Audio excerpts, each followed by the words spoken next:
Assalamualaikum warahmatullahi wabarakatuh. Nama saya Nora Pitara binti Muhammad Nazrin. Nombor metrik 244987. Saya akan membuat pembentangan kertas cadangan.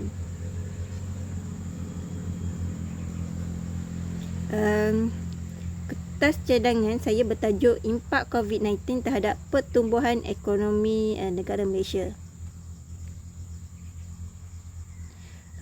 Pertumbuhan ekonomi merupakan pembangunan ekonomi berbentuk fizikal seperti pertambahan keluaran barang dan perkhidmatan, pertambahan infrastruktur dan peningkatan pembangunan ekonomi yang lain.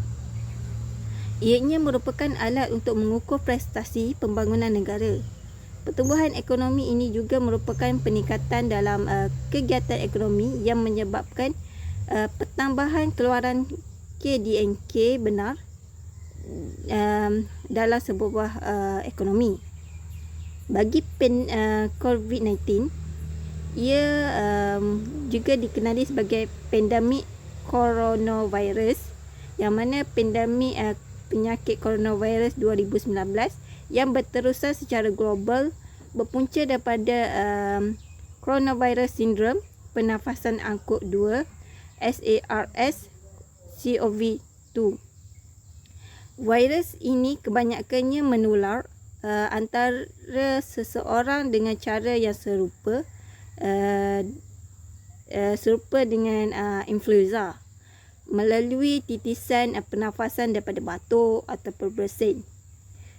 Ia dianggap paling mudah berjangkit. Penyataan masalah. Penularan wabak COVID-19 merupakan antara cabaran besar dengan implikasi sosial dan ekonomi yang tinggi, yang mana telah membawa implikasi ekonomi dari segi kos langsung dan kos tidak langsung.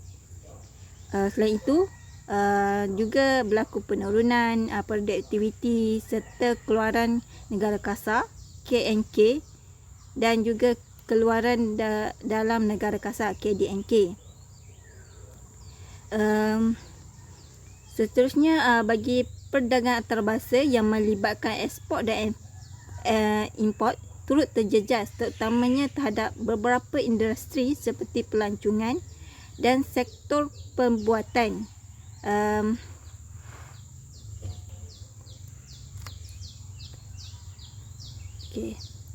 Bagi kepentingan kajian, kajian ini dapat memberi kepentingan kepada kerajaan dan masyarakat agar terus membantu serta berusaha dalam meningkatkan KDNK negara.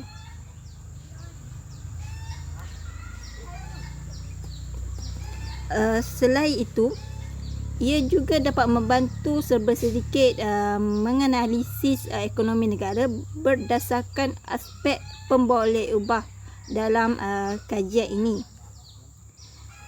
Kajian ini juga dapat menyediakan maklumat dan data bagi kegunaan atau rujukan pada masa depan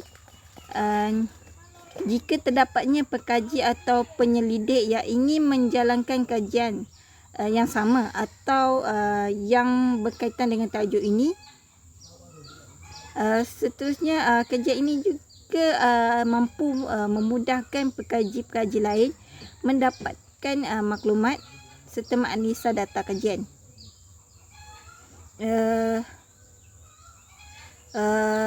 Oleh hal demikian, berdasarkan kepentingan kajian ini, agar kajian ini memberi manfaat kepada orang ramai, terutamanya pekaji-pekaji dalam bidang ekonomi. Metodologi kajian, iaitu pertama, sumber maklumat dan data. Bagi sumber maklumat dan data, saya menggunakan sumber sekunder, yang mana data sumber sekunder ni lebih mengutamakan penyelidikan perpustakaan dan data yang telah dikumpulkan daripada kajian yang berkaitan sebelum ini oleh penyelidik lain, sama ada dalam bentuk artikel jurnal, tesis, majalah, buku dan juga kertas seminar.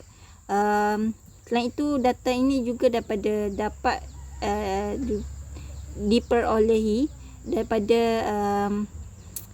laman web, iaitu Jabatan Statistik Negara.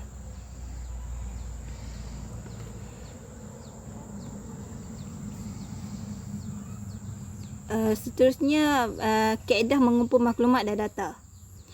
Kaedah pengumpulan maklumat dan data yang saya gunakan ialah pemerhatian dan dokumentasi.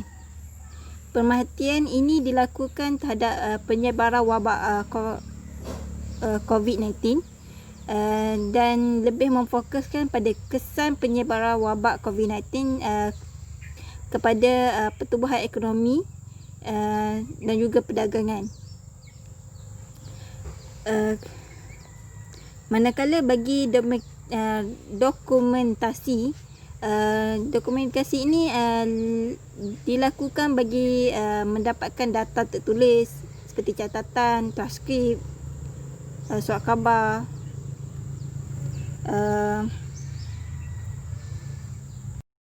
kaedah menganalisis maklumat dan data.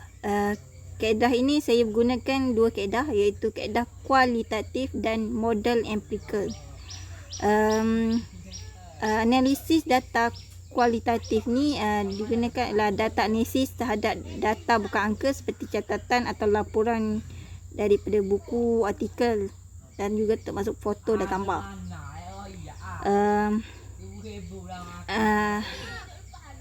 Analisis ini disampaikan dalam carta aliran dan penjelasan ringkas, manakala verifikasi kesimpulan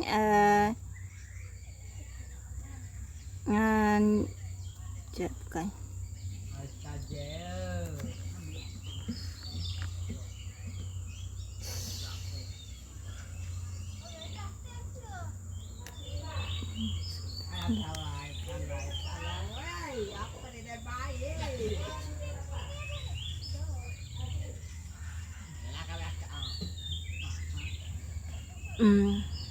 metodologi kajian yang saya gunakan seterusnya adalah kaedah menganalisis maklumat dan data. Saya gunakan dua kaedah, iaitu kaedah kualitatif dan model empirical. Kaedah kualitatif ni adalah data analisis terhadap data bukan angka seperti catatan atau laporan daripada buku, artikel, termasuk foto dan gambar. Selain itu, model empirical juga dibentuk dari satu persamaan mudah fungsi pertumbuhan ekonomi umum. Model ini digunakan untuk menguji hubungan antara K dan K benar serta melihat sejauh mana impak penyebaran wabak coronavirus mempengaruhi pertumbuhan ekonomi. Seterusnya adalah instrumen kajian. Berdasarkan instrumen kajian, saya gunakan buku catatan, telefon bimbit dan perisian komputer. Perisian komputer ni lebih kepada aplikasi Microsoft Word, Microsoft Excel, aplikasi Stata atau SSPS. Skop kajian. Dalam skop kajian ni terdapat tiga, iaitu sasaran kajian, kawasan kajian dan jangka masa kajian.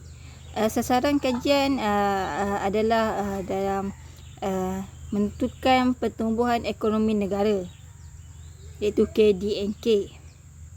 Bagi kawasan kajian pula, ia hanya tertumpu pada negara Malaysia sahaja, bukan negara-negara lain. Manakala bagi jangka masa kajian,